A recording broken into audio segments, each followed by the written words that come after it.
We're live. So, I was watching you last night. You were watching me last night? Yes. I mean, I was watching you last night.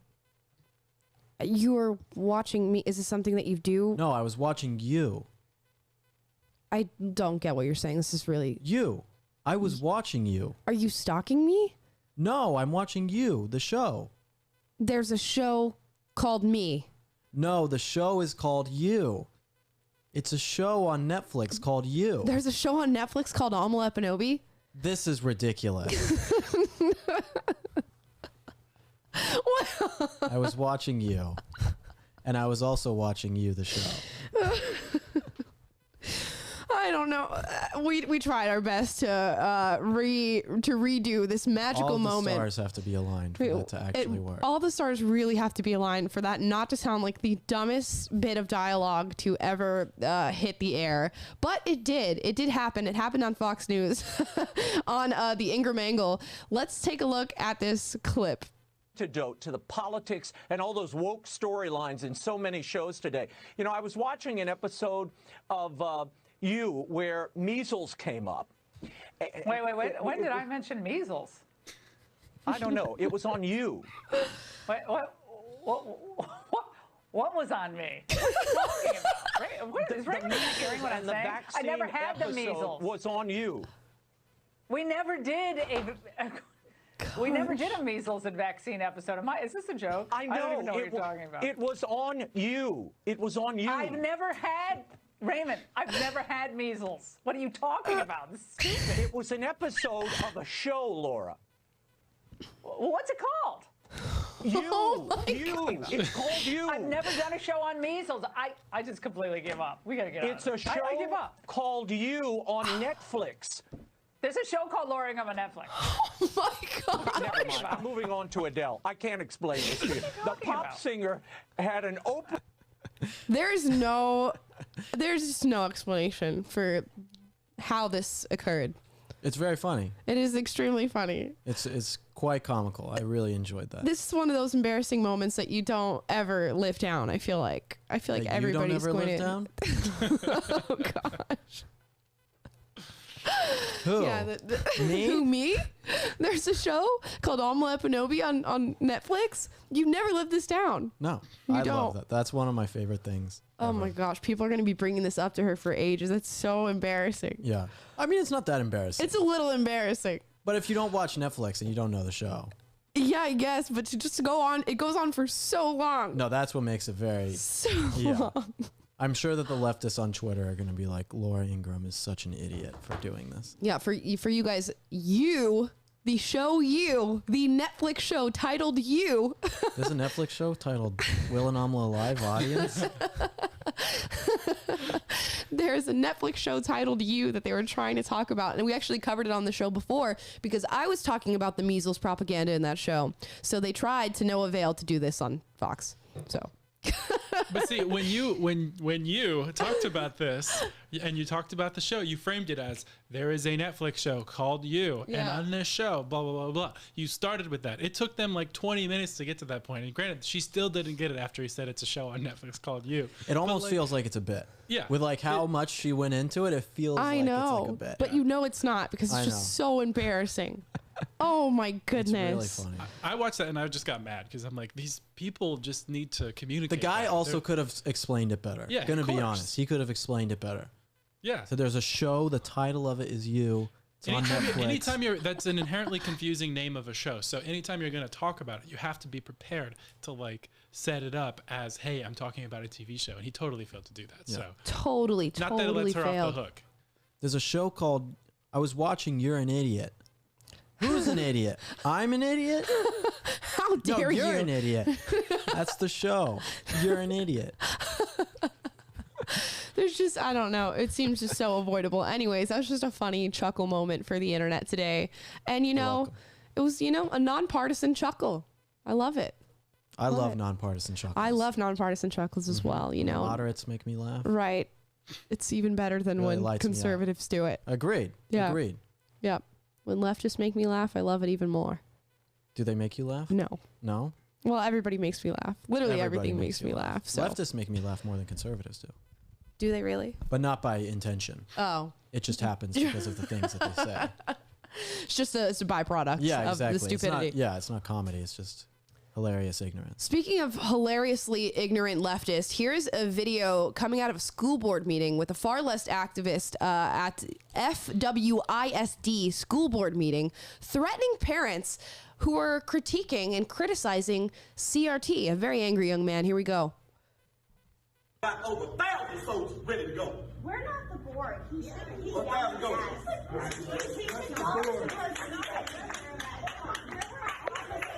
don't care. Yeah, we're the police. My First Amendment rights. My First Amendment rights are here. The board is in front of you. Not me.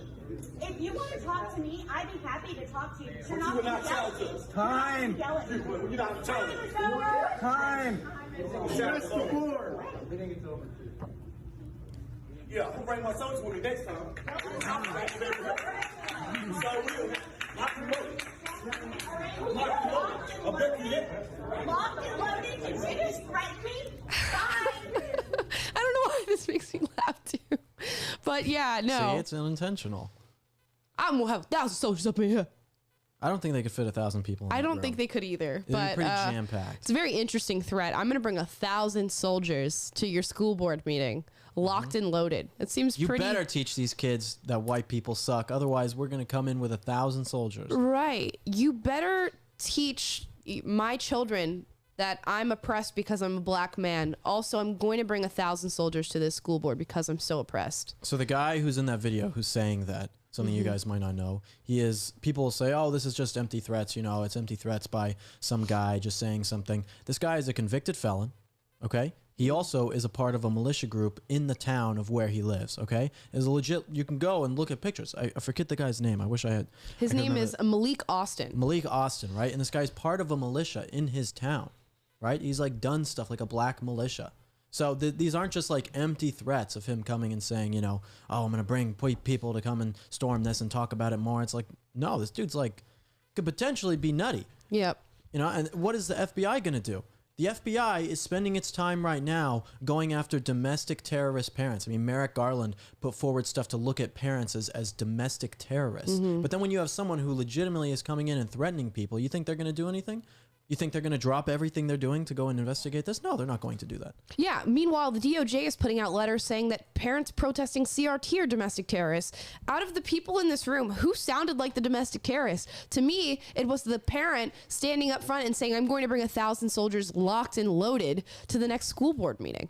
Well, that's how radical it gets. When they see what happened in Virginia and other places where parents want to be a part of their children's education, they realize that they're losing the thing on values. They're losing the debate on actual ideas and facts and logic and everything else Ben Shapiro has in his own videos. Like all of those things. They're losing that. And so what do they say? They say, no, we're no longer going to even play by those rules. We're going to play by the violent mob rule and bring 1,000 people to come and do this. Because you didn't win on the ideas, on the ideological level. Right. If you don't believe in my wicked ideology, and if I can't convince you to believe in my delusion, I just need to force that delusion upon you. And that is the sort of the center of woke leftism. I won't say all leftism, but the extreme woke leftism is that if you don't believe what I believe, I need to superimpose that on you. Some more background on here. Malik Austin had previously shown up to these meetings wearing military garb and saying he will fight for the divisive teaching method that is CRT. He said, how dare you come out and talk about the things that my daddy and my grandparents went through? How dare you come up here and challenge me on critical race theory? That's the exact opposite of what we're saying. You're right. We want to learn history. Yes. We want to learn the good, the bad, and the ugly. Put all the history out there so that people can make better decisions. You know why we have young people in this country who love communism so much, love this collective leftist groupthink? Because those types of things aren't taught in school. The bad and ugly of communism and collective dictatorships are not taught in school. But if you actually taught the truth about real history, then I think people would have a totally different understanding of it. Yeah, I mean, it's a complete mischaracterization of what the argument against CRT is. It is not an argument against talking about what this man's grandfather and great-grandfather went through. It is an argument against the principle that because they went through those things, because the previous black community in America did go through transgressions, that now you are somehow oppressed in a systemic manner today, and that the white people living in America now bear the brunt of the transgressions committed in the past. That is what we argue against when we talk about CRT. It has nothing to do with teaching history. We are fully pledged on to teaching true American history, good, bad, ugly, beautiful, whatever. It's the principle of the matter is the issue that we take is the idea of white privilege and this sort of black superiority that needs to be harnessed at the expense of white people and other students. It's ridiculous. It truly is. You know, I made this argument a little bit earlier, but just about how if they say that CRT isn't real, then we should be able to just ban it. If CRT isn't real, then we should just ban CRT. If it's not real, it doesn't mean anything to them if they just say, hey, we're going to ban it, right? But they know that it's real. They know that these things are things that they actually want to teach, especially proven by this guy coming and saying that he wants it to be taught. I don't know, man. It's weird. It's weird. It's one day, it's like doing the show. It's like one day it'll be, we're battling against people who say CRT isn't real. The next day we're battling against people who say we have to have CRT in our schools. It's like they can't even decide on their own messaging. That's how backwards and screwed up this ideology is. And they the can't thing even is, decide. I think that they do decide on the messaging and that they do it so tactfully. And it is a tactical option to keep changing the narrative around what we are talking about when it comes to critical race theory, DEI, social emotional learning, all those little acronyms that we have to go through on a day-to-day basis. The goal and the intent is to confuse, is to keep switching the ball, moving to different sides of the court, not playing by the rules of the game that we already established so far, so that you're so confused that you can't battle it anymore. And while you're confused, they get to infiltrate further and further and further into our education system and keep indoctrinating children. Right. And all of this is just a ploy for white people to feel better about themselves, for white elitist leftists to feel good about themselves. Okay. It's like Ta-Nehisi Coates, right? That's how you say their name? Ta-Nehisi Coates. Yeah. Ta-Nehisi. Sorry. I don't know the names. Okay, listen, Ta-Nehisi Coates. But Ta-Nehisi Coates wrote some papers and a book and all these kinds of things, and all these white leftists at all these different places come out and are like, this is the best thing in the whole world. Like, we're so bad as white people. Right. We're the worst. Doing all this and coming out and saying that, this kind of like self-masochism. And then black people at like prestigious universities, like great intellectuals, are coming out and saying like, no, this isn't true. This isn't the America I know. This is all wrong. It's like, it seems like all of this is just the anti-white narrative. I mean, that's what it really comes back to. And Matt Walsh was talking about this on his Twitter the other day, and actually got into not a tiff, but a quote tweet kind of thing with Dinesh D'Souza about the Negro thing that our president said and stuff like that. Yep. And I thought it was really interesting what Matt was saying, because I think that he was exactly right, saying that all of this in so many ways boils down to the left and the Democrat, and I can't say that. The left are the people who are the anti-white. It has come down to a true anti-white narrative that these people have. And it's so weird because it's the white people who are consuming this stuff and saying that they want it, and many black people are saying, no, we don't really care. But it's all anti-white. It's such a weird time. Yeah, it is such a really, really weird phenomenon to be convinced that you somehow carry some sort of implicit bias and an inherent racism as a white person. And I understand why white people are, tripping over themselves to go for this, because you want to be labeled an ally. You want to be labeled as that sort of safe white person. You are good. You haven't committed the atrocities of your past ancestors, and you're trying to rectify them on a day-to-day basis. But just how privy they are to just going for it and signing themselves up to this like white savior complex, but also white inferiority ideas. I don't understand why it's so pervasive. Well, I think it's because if you're wealthy and you're an elite and you're one of these types of people who are in control and you're white and a leftist, then you don't actually have to make any changes in your life. You can acknowledge this institutional racism and white people are bad and all that, but you don't actually have to do anything. You're doing something is acknowledging it. So you don't actually have to take any responsibility or make any changes or go and, you know, try and help black people. You just have to acknowledge it. You know, they say like acknowledging you're racist is the first step. And so they're all like, oh, perfect. I'll just acknowledge I'm racist and I'm going to go back to my life the exact same thing that I was. And you can be as garbage of a person as you want, right? You can be a wealthy investor who takes advantage of people or whatever, whoever type of person that you want to be, or some stupid professor professing lies. But if you agree with this narrative, then you are seen as a good person, right? It's like the same with abortion. It's like with abortion, it's like you have people who are some of the worst people and some of the worst people to women in America, right? But because they are pro-choice, people come out and say, oh, we love this person. We love this person. They're fighting for women's rights because they believe in pro-choice. Or because they're pro-choice. And it's like, if you believe in a certain political topic as one of these people, you can be assuaged of all sorts of guilt and wrongdoing because you have the right opinion. So it's easy for people to do. But I think it's starting to go a lot further than just acknowledgement now, because now not only are we asking white people to acknowledge either not being racist or actively working towards being anti-racist, but we're also asking them, okay, when you have your white children, you need to teach your white children the very same. Also, when we have conversations, since you're a white person, you need to step back. Maybe don't go for that job because we want to see more black people represented in that. When you create things, we're not going to give you the same advantage that we would a black person or a Hispanic person or an Asian person. I'll take Asian off that list because you guys don't get the benefits of being a minority in this country. But we are asking things of white people and essentially alienating them out of society. Now, what is the end goal of that? I mean, you guys can speculate. I have my thoughts, but... What are your thoughts? I think there are very few cultures and regimes in history that have effectively labeled somebody with an inherent disease or diagnosis, and I think the disease and diagnosis in this case is whiteness, and then tried to, you know, eliminate them in whether that's through the economy, through culture, or physically. I don't know, but that seemingly is the next step if we look at history. Yeah. I don't know if it'll get to I don't think that America will be at a level with any sort of like crazy thing like that. There might be individuals who do crazy things, but I think that, you know, fire stations will still run. You can still go to the grocery store, like whatever. But it gets to a point where, you know, how can you have a society when you demonize an entire group of people? And that's throughout history, you know, not even just genocidal dictatorships of marginalized people, but just like, I mean, look at how people throughout any communist regime were viewed, even if they were Christian, right? Any Jews or Christian people, like they were ostracized from society, right? They wanted to get rid of that. And so this whiteness thing is just really the next step. I mean, it's one of the next steps for the American thing, because all of these things make the elites feel good about themselves.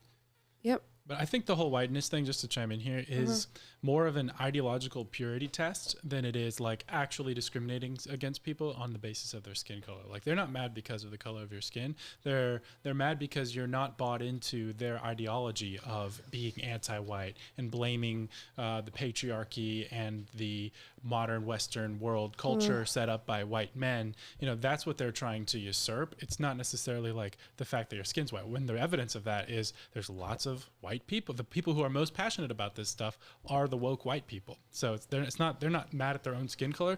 They're mad at the systems that white people built, and that's what they want to dismantle. Yeah, 90% of the people at the protests in LA for Black Lives Matter were white people. You know, I mean, I think that's pretty telling of how this whole movement is. It is telling. I think it's more telling of the psychological trick than anything, though, because how can we say that it's not attached to the skin color if they're saying now that even allied white people have this inherent racism? So that must be solely linked to the color of your skin. Well, they think that, again, I mean, this is racism. This is what racism means, because they think that skin color means a psychological element about you is different than someone with a different color. They think that because you have a different skin tone. Oh, excuse me. Oh, Fair point. No, good. You know, Yes. I made chicken biscuits. because you have a difference of skin color, that must mean you have a different brain, a different psychology. It's like going back to like the science of phrenology that they used to have back in the day, where they would look at people's skulls and say, oh, we can tell this person's skull is a black person, this person's a white person. Exactly. You know, it's like the same thing. Yep. It is attached to race, but it's only attached to race because they think that race has an inherent psychological difference of different people. It's racism. That's all it is. It is just, that is what racism is defined as. It is.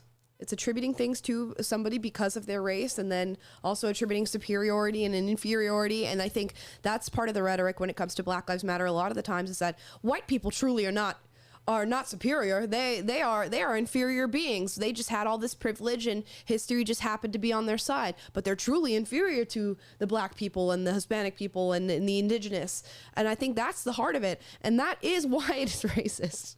And it's amazing to me that you say that and people will go, impossible. People of color cannot be racist. Therefore, you are wrong. One of the biggest corporations in the whole world, Coca-Cola, said in their staff training, try to be less white. Yep. I mean, how can you not say that this is not the mainstream narrative? It is. People say it's not that big of a deal. We're not anti-white, all this kind of stuff. It's like, okay.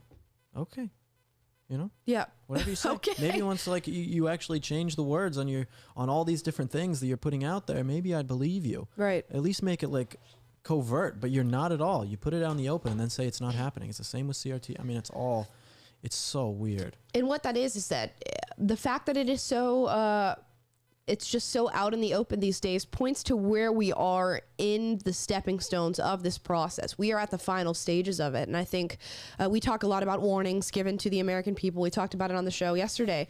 And the warning signs have already been, we've gone through them, we've seen them, we've heard them 1,000 times, we continue to give them out.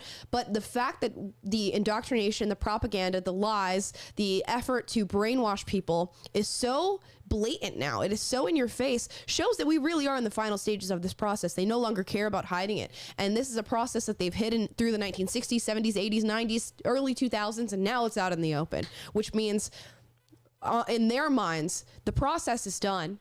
Now we just need to X out all those people on the fringe who are going to try and fight back on this. That's what, right. Yeah. We're now just in the period of normalizing what's happening right now. We are the fringe. We are the fringe. Which is insane. Because when I was a leftist, I thought the conservatives were like, you're the mainstream, you control everything, how dare you, you have all the power in the world, and I'm but this lowly peasant, this lowly black peasant who's trying to fight you. I used to be like that way. The leftists were the people who were the minority. I mean, and like even going back in time, you go back to like, I think it was like 1911. There was this guy who was a socialist, right? And he was anti-World War I, right? He was anti-World War I. He was pro socialism, whatever. I'm not defending this guy's things that I'm saying, but what he did, he got thrown in jail. This guy got thrown in jail because of his radical opinions, right? In America, and no one even talked about it. His appeal was denied. This guy, right? And these these leftist ideas and ideologues, like this used to be the minority in this country. And I feel like if I was there during that time, I would have tried to, done my best to help him and support his free speech, even if I disagreed with him. Yep. But now the left is in control of everything, and they have taken those free speech values that they used to champion and turned them into an iron fist of saying, you believe us and do what we want and don't speak back or we will destroy you. A complete and utter shift. And that's why we talk about this stuff on the show and try to battle it. We have somebody on the show today who is actively battling that on a day-to-day basis. His name is Scott Walker. He is the president of YAF, the Young America's Foundation. Let's get into that interview. Hi, everybody. Special guest on the show today, Scott Walker, former governor of Wisconsin and president of YAF, Young America's Foundation. Scott Walker, thank you for being on. Our pleasure. Great to be with you. Fantastic. So when you were governor, that was a little bit before my time of getting into politics and things like that. But what I do know that from researching and doing more things is that you were one of the first guys to really stand up against the left. As one of these, more conservative governors and someone who said, I'm going to take a stand against these people, people really hated you at the time. Well, the left did. They sent in people from all across the country. For all the talk this last year about capitals, our capital wasn't just for an hour or two. It was for almost a month, was under siege. We had about 100,000 protesters from around the nation that came in, literally occupied our capital. The Occupy movement didn't start on Wall Street. It started on my street, but we survived. And so why was that happening? What was the main purpose? Well, the for that? pushback was we, like most governors at the time, inherited a big mess, both a fiscal and an economic mess. And so to get our budget balanced and to do more than just duct taping over the problem, we made changes. I'd come from local government that took the power out of the hands of the big union bosses and put it back into the hands of the hardworking people and the people they elected, local school board, city council, and so forth. It was changing what's called collective bargaining. And the unions hated that because they, more than anything, they just want their hands on the money. They want a grip on the money they get from their members. And we changed that because we said we're going to change collective bargaining. We want to give the workers, the people who work in government, the chance to control their own destiny, and they did. And that was the pushback. Those mostly public unions or private sector? When we first started, it was all public unions. We now have right to work, which is the freedom to choose for every employee, whether they're a government worker or someone in the private sector in Wisconsin, which is hard to believe because the progressive movement actually started in Wisconsin. Collective bargaining and the AFSCME, the largest union, started in Wisconsin. And I think that's part of the reason why they fought back. Again, almost 100,000 people overtook our capital. Wow. And the woke people, they're very, very loud and they're very aggressive. And we talk to a lot of young Americans who are far too scared to come out about their opinions because of the response that they'll get. How did you do it, and what is your advice to them? Yeah, it's actually why it's perfect to be at AF right now, because I tell students all the time, it may be different in scale. It may not be 100,000, but they get the same feelings. The left on campus, just like they tried to do, try to intimidate people. They try to marginalize them, minimize them, make them feel like they're all alone. And then they try to cancel. They tried to do that with me with a recall effort where they literally tried to cancel me from being governor for the remainder of my term. The pushback, though, is when you stand up and you do the right thing and you stand for what's right, people join with you. They come out of the woodwork. We saw that all across Wisconsin, really across the country. And I think the same thing's true for college students, high school students, and younger. You'll be surprised. It's the number one thing we hear at our YAF conferences are young people who say, I had no idea other people think like I do. Oh. What do you see as the future right now for the country? I think that, you saw something like that Occupy movement back in the day. And I remember even watching that on TV before I was in politics and thinking, this is pretty crazy already. But things, in America have just, it's gone. It is crazy, although I think part of it is because we've allowed a very small but vocal minority to drive the agenda. You see it not only in politics, you see it why so many corporations have become woke. You look at the left, it used to be big government, big labor. It's now big corporations and big tech that are all on one side because they're intimidated. It's not just those who are biased. Many of them are just flat out intimidated by those on the far, far radical left who not just speak out, they try to intimidate, they push back.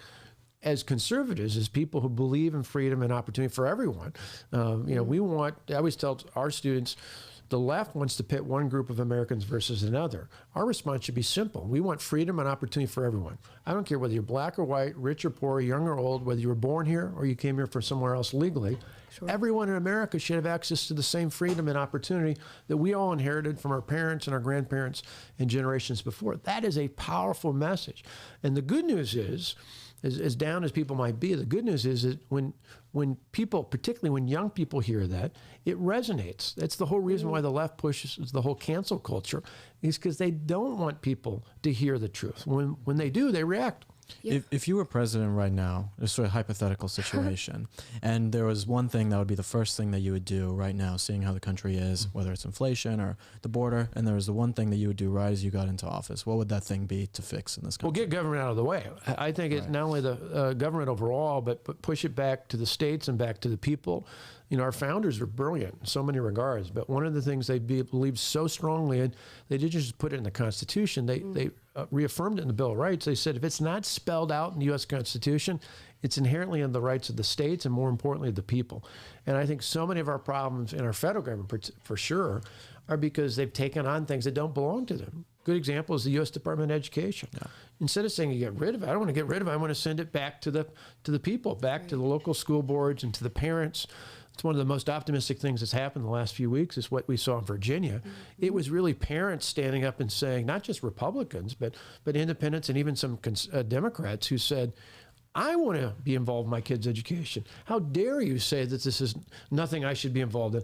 I want to have a role. And that's why, to me, at the federal level, if we could send not just education, but so many other things back to the states and back to the people, where it can make a real impact, our country would be that much better off. Wow, got my vote. That was So you work for YAF, Young America's Foundation. Yeah. My last question for you is, what is your message to young America, regardless of where they lie politically? Well, I think it goes back to that freedom and opportunity. You know, that goes, our founders, you know, they spelled that out in the Declaration of Independence. They didn't, you know, admittedly, I said we should know the good, the bad, and ugly. Every one of our founders didn't live the perfect life. Last time I've checked, there hasn't been, at least from my point of view, an independent or a perfect person, a person without any sin that's walked on this earth in over 2,000 years. So I say, yeah, our founders personally weren't perfect, but they created this thing that was about making a more perfect nation.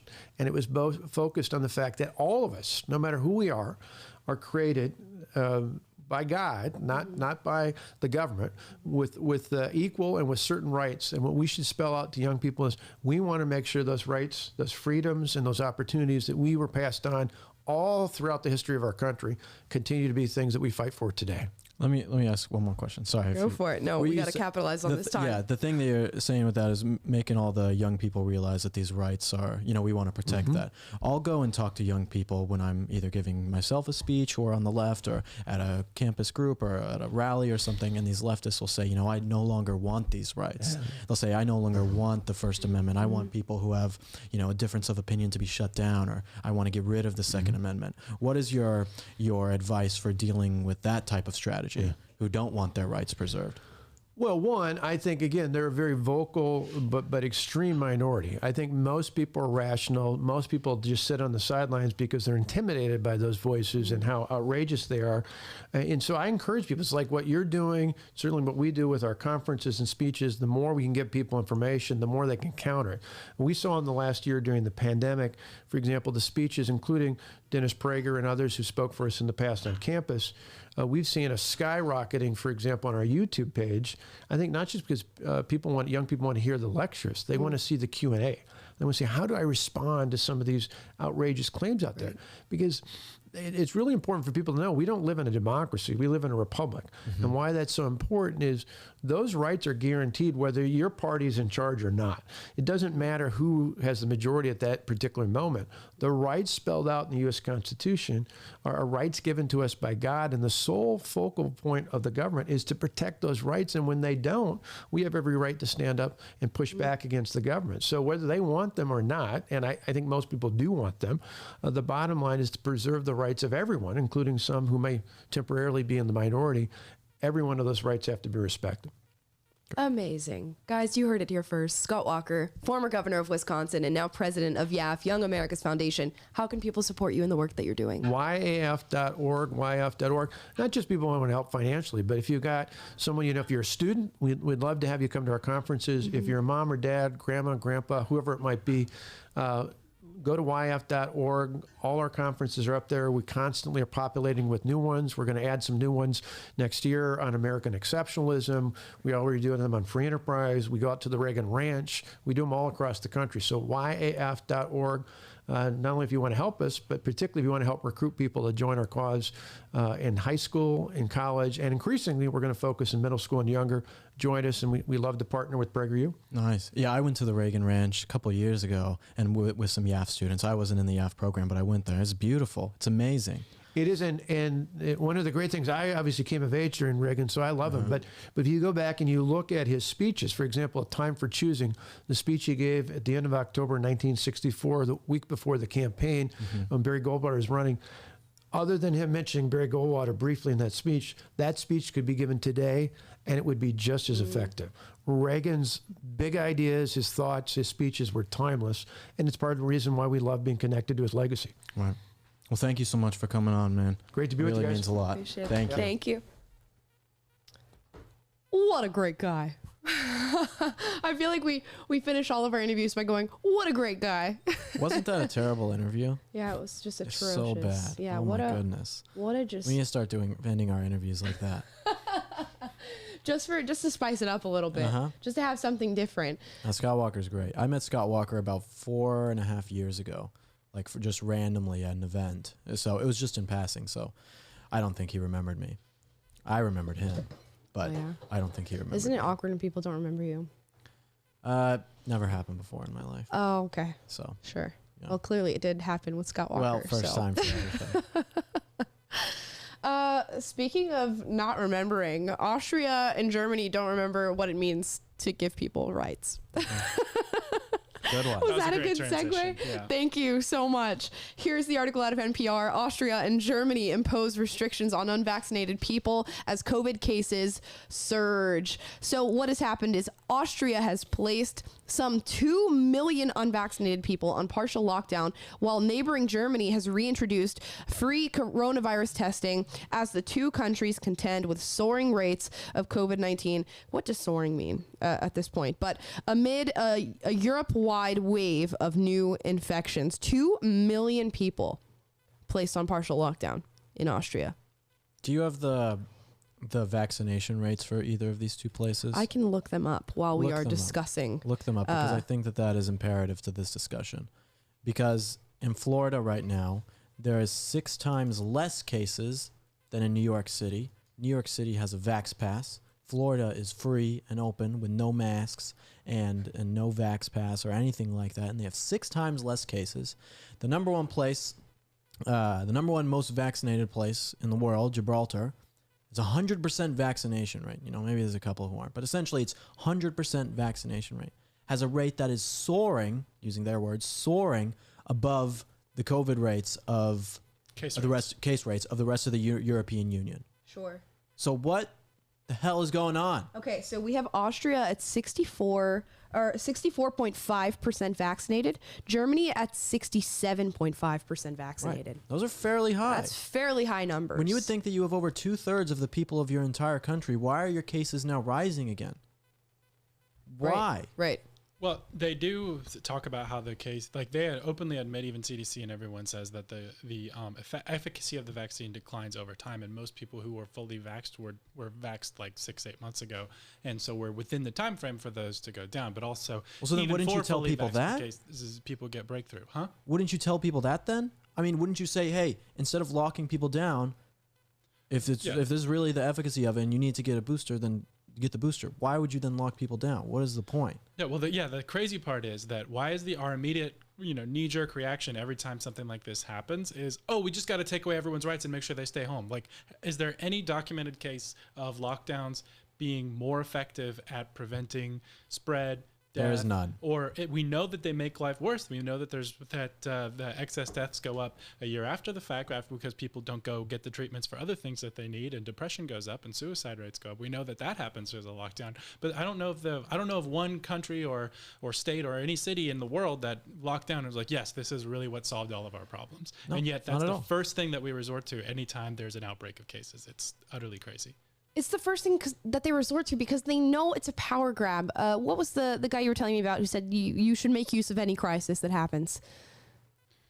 It was you talk about it all the time, Will. Obama's mentor. No, Crisis in Leviathan with Robert Higgs. No, the guy who said never waste a crisis. Never waste the crisis. Anyways, Someone in the chat help us out. Yeah, you guys will know. You guys always know in the chat whenever we bring up that quote. Yeah, because we always forget his name. We always forget his name. But what is happening is they go Rahm Emanuel. Okay. They get to look and see. Thank you, Jim Gregg. Thank you, Jim Gregg. Thank you, Yes, Greg, Jim. they get to look around and go, okay, here's something that could be perceived as a crisis. Let's, market it as that to our people through news media, social media, through the, any way that people can get information. Let's market crisis, crisis, crisis. So then when we strip them of their rights and their liberty and we lock down 2 million people by the flip of a coin, they have nothing to say because we can blame it on this crisis. That's all that they want is control over your lives. That is it. It's a facade. It is a facade. Your world is over. Gosh. So bad. So it's the unvaccinated people in Germany and Austria who are being sent into these lockdowns. Yes, it's the unvaccinated people. So unvaccinated people in Austria will be allowed to leave their homes only for food, work, food shopping, work or emergencies, according to the new mandate. Nothing else. Not going to the movie theater unless you have the job. Right. Craziness. Crazy. It's Even though cases are happening among the vaccinated too, I'm sure. It has to be. If cases are spiking and they're like 70%. That's what I'm saying. That's why we had to look at the vaccination rates, because they're happening among vaccinated people too. And it's a higher rate than you would expect. I was reading an article the other day in the state of Maryland here in the United States, 40% of the people who are hospitalized with COVID are fully vaccinated. So what is your argument here? Why are we scapegoating unvaccinated people? That's all it is. It's scapegoating. It's saying these people are the cause of all our problems, even though we have no evidence to support that they're the basis of all of our problems. How are they the basis of all your problems anyway if they choose not to do it? Yeah. It's their thing. Yeah. Like, that doesn't mean that you have a problem. And apparently, so stupid. Apparently, it does mean that we have a problem. Here's a video out of The View. You might know Jedidah Bila. She is the, I guess, conservative seat, we'll call it, on The View today. She gets a lot of contentious moments from the other co-hosts, as you can see. They're quite left-leaning, the rest of them. Here's her going head-to-head with Sunny over vaccine mandates. Thing for vaccinated and unvaccinated people. I'm not opposed to the vaccine, but I am opposed to the mandate 100% on the grounds of science. People have died from COVID, including Manny's in-laws. And we've been friends a long time, but Manny's parents, I just don't understand why you would choose to prioritize your personal freedom. Pause that already. I feel like when you see videos like this, you have to pause them every time a fallacy or a disingenuous statement is made. She simply said, I am anti-mandate. I think everybody should have a choice. This woman responds, 700 and something thousand people have died of COVID. Also, anecdote. You should feel bad about wanting people to have choices. Now, is it bad that people have died from this disease? Absolutely. Does that then give you the prowess and the ability to mandate what people do with their bodies? Absolutely not. It's a non sequitur. It does not work. The argument does not work in that case. And what she does is go, a big emotional appeal. People died. And you're fighting against my ideology. Therefore, you are killing people. I believe in freedom of speech. Well, Amala, 1 million people every single day get offended by speech that is free. Exactly. Also, my aunt, Selma, got offended when someone said something mean to her. She cried so hard because she was offended that she got dehydrated and died. Yeah. So the fact that you're not taking this very seriously is pretty screwed up. Right. And then people clap and they say, yes, let's take away the freedoms because all these people got offended or whatever. And that's a congruent situation. Because just because something bad happens to people or it makes people uncomfortable or even people perish in this sense, that doesn't mean that you give up your freedoms. I mean, truly, that you do not give up your freedoms because you will really never don't. get them back. You will never get them back. True. Let's keep watching.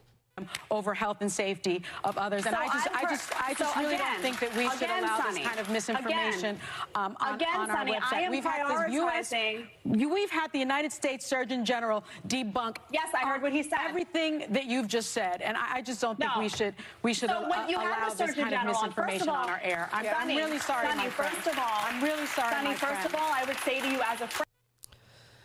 Oh my goodness. And active censorship. This is a video showing active censorship where she's not allowing this woman to speak. And all she said was, I am not anti-vaccine. I am anti-mandate. And she goes, well, your misinformation has been debunked. What misinformation? The misinformation that I value personal freedom? What are you talking about? I know. And she's like, the U.S. Surgeon General. The U.S. Surgeon General said this. So obviously you need to believe it. Go back to Well, Dr. Joseph Mengele, he said this about Jews. Obviously this is the truth, right? Because he's this famous doctor. It's like, shut up. Shut up. You ignoramus. Just because someone says this does not mean that it is true. I mean, truly, just because someone is telling you that something is true does not mean that it is right. Until you go and try and find out information on your own by doing more research than just what someone in a position of power tells you, you are going to be an incomplete shell of a person, and your arguments will reflect that. And it's just the immediate response to just sort of say what you're saying is misinformation, your opinion is devalued, your views are devalued. Nobody should hear what you have to say. That is essentially what was just said in that clip. Nobody should hear what you have to say because I deem it to be misinformation and I deem you to be harmful to people, when speech is never such a thing. So to do that is just so disingenuous, and just to hear all those people just clap and cheer it on. This is how democracy dies, with thunderous applause. Guess what that's from, Amala? Star Wars. Oh gosh, there we go. Will answered it for me, and it's true. Your new empire. Okay. It is true. That is very, very true. Okay, let's move on. We always say we're going to give you a Kyle Rittenhouse update every episode if we can, so long as things are happening in the trial. And in the trial today, jury is going into deliberations. Closing arguments have been given out by the defense and the prosecution. Obviously, we are in favor of the defense in this case.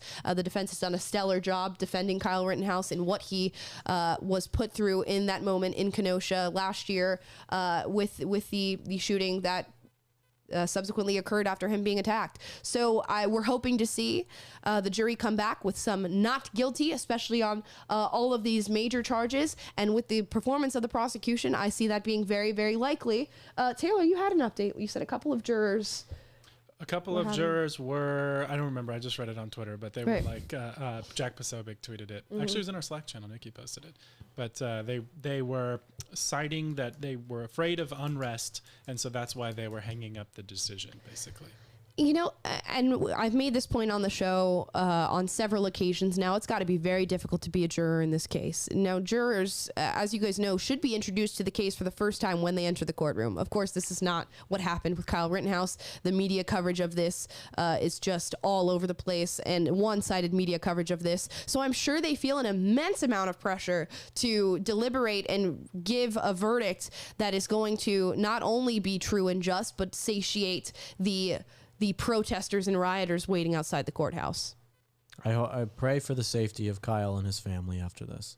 Yep. That's what we have to do. We have to pray for his safety. So who knows what these knuckleheads are going to do afterwards. Yep. I mean, in the safety of everybody in Kenosha. Yeah, if Kyle Rittenhouse goes to prison, yeah, who knows? No, I'm saying if he's acquitted. Oh, I know. Either way. It's like if you are found guilty in this case and you go to prison, done for, as Kyle Rittenhouse. You're found not guilty in this case and you get let out into the free world as he should. The whole community, everybody has already made a judgment on you. Everybody. Right. It's just a sad life. It's a sad existence, and I'm sure he's grappling with that. So we'll hope for a not guilty in this case, and we will let you know what the verdict is. I'm sure people will be sitting on the edge of their seats, glued to their TV screens when the verdict is in. So it's going to be a watched one. The last trial that I watched this intensely was Derek Chauvin. So we'll see. I think everybody in our office did. I did. Yeah. That was important. It was important. It was important. It was important. This is also important. This is also very, very important. Now, guys, it is Tuesday, which means TikTok Tuesday. We're going to watch some TikToks, react to them. Triple T, TikTok Tuesday. This first one is the burning of Los Angeles. Let's give it a watch. Sound. So this is a homeless encampment burning on the side of the road in Los Angeles. And I just want to replay that one more time. Look at the car just strolling through and all those tents and all those homeless people just chilling on the side of the road. They must have been listening to Will and Amala live. Yeah, you're like, this podcast is fire. This is fire. This is hot. Or the city is just a dumpster fire. Or the city is just a dumpster fire that makes homelessness and drug use permissible, so people do it in the streets and they set their encampments on fire. Mm-hmm. I recognize that underpass. I'm pretty sure. Pretty sure that's over. Yeah, it looks Hollywood. like where we shot some B-roll for the homeless documentary. Yeah, it looks like off Gower or Cahuenga, somewhere over there. Yeah, I mean, yeah, if you want to learn about homelessness, we did do a vlog on it where we talked about what is the solution to homelessness, government versus nonprofit. You can check that out. It's on PragerU, PragerU.com, as well as on the PragerU app. You guys can download and watch that content. But yeah, this is to watch this. You know, there are people who will watch this who don't live in Los Angeles and who will see this and be shocked. I lived here 7 months and I look at this and I go, oh, just another day. Just another day. Seriously. I mean, you get so You get used to it quick, huh? You've only been here 7 months. You get used to it. It's no longer shocking. I don't know if I told this story on the show, but I went to go get my hair done like 2 weeks ago, and I got it finished up. I went in my car. It's still out in broad daylight, and I see like a group of cops. There's maybe 4 or 5 cops standing on the sidewalk. I was like, oh, what are they doing out of there? Right outside my hair salon, and they were putting pants on a naked homeless man. And I looked at that and went, you told me that. I went, that's interesting. Never seen that before. Turn on my car and drive away. Like, it's just normal. Right. It is normal. In other to have cities, naked like homeless men. if I saw that as a kid growing up, it would be like, I feel like it would be the front page news in Tulsa, Oklahoma. Sure. Like, we would be like the talk of the town. Like, Yeah, it would be like homeless streaker runs down the center past the First Baptist Church. Like you would never. That would be crazy news. I know. In Los Angeles, it's like, oh, there's Hobo Joe over there. Yep. Doing his diddly thing. He's having a bad day today. Because he doesn't have pants on. Yeah, but at least they might arrest him and he'll get dinner for the night. I don't think they'll arrest him. No. They just put pants on him. They just put pants on and then him. they leave, and then he takes his pants off There's again. a female cop putting pants on a homeless man. Horrible. Horrible. There used to be a guy, not in my apartment, but an apartment close to me. This is probably one of the worst stories about LA homelessness. There was a mattress outside of there, and he would sit there on this mattress outside of this apartment complex and masturbate. Okay? This is what this guy would do. And they tried to like call the landlord. They're like, hey, like get this guy out of here. He's like, he's jerking it outside of our apartment complex, right? Like get him out of here. And they're like, no, we can't do that. We can't call the police. You have to evict him. You have to evict him off of the property. The homeless man that does not live there and is not paying any rent has to be evicted. He has to be evicted. Who's nasty, doing his nasty on a mattress. Yeah. Disgusting. Yeah. And there's children around. I mean, come on. Yeah, Taylor's had similar run-ins where you can't call the police and say, there is a homeless man outside my apartment right now. You have to say, like, what? There's like a suspicious individual. Suspicious individual. Yeah. They're suspiciously homeless. That's so weird. It's so weird how the word homelessness like carried a stigma that now they can't do anything about it. Like if that was if that was a man who had a home but was robbing my apartment, I could just say this man is robbing my apartment. Right. But if it's a homeless man who's also doing the same exact act, nope, I have to lie and say, yeah, you literally do. You literally do. It's amazing. That's LA for you guys. Next TikTok here. Let's listen to the moral musings of a leftist and see if our minds melt or if they stay intact. Here we go. But like, what is a man? Go ahead, I'll give you a second to define it. Because I hate to break it to you, but there's not one specific characteristic or physical feature that is unique to men. And no, I'm not talking about biological males for the people who are dense in the brain. Men. Let me guess, your description of men is someone who's strong and dominant and a leader. Yeah, that can describe literally anybody.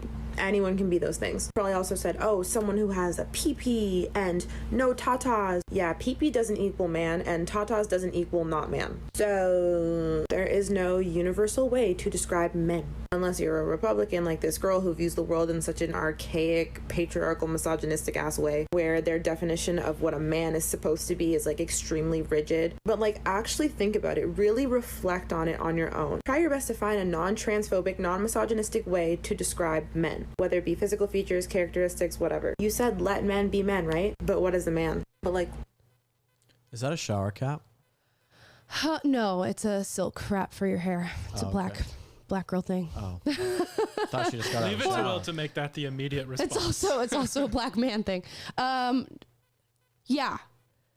Find a definition for a man that is not transphobic or misogynistic. How about no? How about I'm just going to define what a man is, and how about it's going to be the definition? Transphobic terms. How about it's going to be the tried and true definition of a biological man who was born a man? They want to shame you into saying, "Oh, these things that make a man are actually transphobic or misogynist to say." In reality, they're not. That's just not the at truth. all. The truth is not misogynist. The truth is not transphobic. The truth might hurt, but that doesn't matter. That's what the truth is. Yeah. Okay? If that's what it is, if a man has a penis and you're offended by that, that's not my fault that you're offended. That's your fault. Yeah, instead of, I don't know, using the definition of man that has been the concrete, objective definition for thousands of years, bend your definition to the whims of my delusional reality that accepts that women can now identify as men, and you change the definition of the word, and you find something. And all in an effort, and the heart of this argument is that there is no definition for a man. What is it? Are we just some genderless, homogenous being? Is that what she's trying to say? We're all just a bunch of androgynous souls living throughout the world who just happen to have penises. Yep, who are boys one day, but girls the next day, and maybe the next day after that you are nothingness. You are simply a non-binary individual. You are a blob that can be molded into whatever it is that you like. Yep. You are not. You are not a blob. You are a beautiful creation of God, and you should be You should be happy for that. Thank you, Will. No, everyone but Taylor. Everyone but Taylor. You are non-binary. Taylor is non-binary. Yeah. I still live in reality. Thank you very much. Yes, we all still live in reality. It's not us that can't define the word man. It's her. And so this is kind of a self-own, because it's like, see, you guys can't define man. No, it's like, we can define man. You can't, because you divorced gender from sex, and that is why you're so confused about the world, the nature of reality. We're not confused about the nature of reality because we're not living in the fantasy land of the religion that you follow. We're still tethered to reality and biology, and so it's obvious to us that the dictionary definition of man is an adult human male. At least maybe they might have changed it in the last 20 minutes since we started this podcast, but that's it. It's as simple as that. And so sorry that your dysfunctional worldview doesn't make room for that and leaves you confused and dazed, but dazed and confused. Dazed and confused. I wasn't citing the movie. I was just but yeah, reality's a nice place to be because things make sense. Right. It's the confidence for me. This is the thing about TikTok. What I've noticed more about TikTok than any other platform is you can honestly find people with every opinion that lies on any spectrum, on any facet of our society, any specific topic, and they will all say their opinion with the utmost confidence. Mm-hmm. No, the internet is a soapbox for stupid people. It really is. It is. It really is. It used to be, you used to be able to get a soapbox for being someone of some sort of talent or intelligence or wisdom or something that actually, meant something to people. But now you can just have that soapbox anywhere you want. Yeah. So then people feel like entitled and they feel like, oh, it's okay for me to just go and say these things. Yeah, it's okay for you to say them. Right. But to think that you should be able to get respect for them for irresponsible and stupid things. Yeah. They don't work together. No research, no nothing. Just a thought comes into your brain and you go, I'm going to take my iPhone out and I'm going to share this thought with the world while saying it as confidently as I possibly can and influencing impressionable young people who find my content. And that's fine, but have some humility about it. Mm-hmm. If you're going to have an idea that is totally against the grain, that is different, have some humility and say, I would love to talk to someone about this and maybe we could figure it out. Not just, here's what it is. And if you don't agree with it, you're a transphobic misogynist. Right. It's have a little humility about it. People don't have humility anymore. No. Here's our last TikTok for TikTok Tuesday. I have to Tuesday. teach it to everyone. Yeah. Oh yeah. Will is the paragon of humility. That's right. Here's our last TikTok from the day. This is from a teacher. If you're not scared about the state of our schools right now, I don't know what to tell you. There's nothing that I could say to probably scare you, but maybe this woman can. Here's the TikTok. I've been seeing some chatter on TikTok lately in various videos about the topic of trans kids and teens being out at school but not out at home. And the teachers know the chosen names and pronouns, but they are conflicted as to how they should address the trans students if they see them out in public with their parents. The popular consensus is just don't mention any names at all. No gendered language whatsoever. And I understand the whole idea of trans lives are more important than cis feelings. But we also have to remember that when there's a teacher who's trying to carry on a conversation with parents, but also respect the trans student, that creates more of a dynamic that is a little bit more uncomfortable for the teacher as well. And most of them want to do the right thing. I've been seeing... That is sickening. That is truly sickening. It's like we have two separate worlds. We have our trans world while you're at school, and then you have your reality world when you're back with your parents. Don't send your kids to these places. Do not. Don't send your kids to these horrible schools. Look what they're doing. Homeschool your kids. Find them a good, religious, conservative school. Don't send your kids to one of these places. They are terrible. I just can't stress enough how harmful it is to children to do this. It is immensely harmful to take a child and go, hey, are you confused about your gender? Yes. Okay. You're transgender. Okay. Well, I'm your teacher and I will share that and I will affirm you in all the things that you believe that you are. And I'm also not going to tell mom and dad unless I have distinct permission from you. So mom and dad aren't going to know about the inner turmoil that you're experiencing right now in terms of your own gender confusion and this idea that you want to at least at the very least, be affirmed by the world as a different gender. I'm not going to share that with mom and dad. How creepy is that? This is going to be our little secret. Is what essentially you're saying to the child about their sexual identity. You have to be a psychopath to believe that. I mean, that is some sick stuff. It just has to be fought. And I think how you fight it in terms of the people who truly believe this sort of ideology is expressing how much harm it actually creates for children. And it's a discussion that I constantly get into with people who lean left, as they are very abundant in Los Angeles, is that people don't understand that their affirmation of this sort of identity, specifically with kids, is very harmful to mental health, to the rates of suicide in young adults right now, which are higher than they've been in a very, very long time. People want to throw out the general argument of, oh, the only reason that the suicide rate is so high amongst the transgender community is because they aren't affirmed by society. That is the conclusion, or the consensus on the political left. That is absolutely not true. In fact, we are more inviting of transgenderism than we ever have been before, and the phenomenon is growing at an exponential rate. What is also growing at an exponential rate is the rates of attempted and complete suicide. To ignore that and say we simply must affirm these children and get them medical treatment and put them on puberty blockers and get them sex reassignment surgery is a disservice to trans lives. She makes the point here that trans lives are far more valuable than cisgendered opinions and feelings. If they are more valuable, then you should be totally honest and upfront with parents whose children are expressing transgender tendencies or body dysmorphia, because you could be saving a life. But instead, you choose to be a slave to your ideology and to hide this from parents. Yeah, this ideology doesn't just need to be fought, it needs to be eradicated from the face of the earth. Scorched earth on any parent or teacher who would say something like that. Or any of the weird, wicked things that they say. Those ideas need to be destroyed. Literally destroyed. There's not much more to be said. Get them out of my life. But they are growing and growing, and it happens. And I mean, if it grows, that's the tough part, because it's like one thing when it comes to like parents or not parents, but adults, and you're like, you know, like they do their thing, those people. I moved to Idaho in a small town, I do my thing.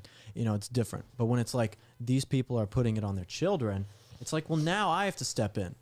Now I have to do something about it. Now everyone needs to do something about it. You can't just live in your little town in Idaho, because these sickos, these psychopaths are hurting children that they are turning into terrible, ideological kids growing up. And they are doing that. And the kids don't have a choice.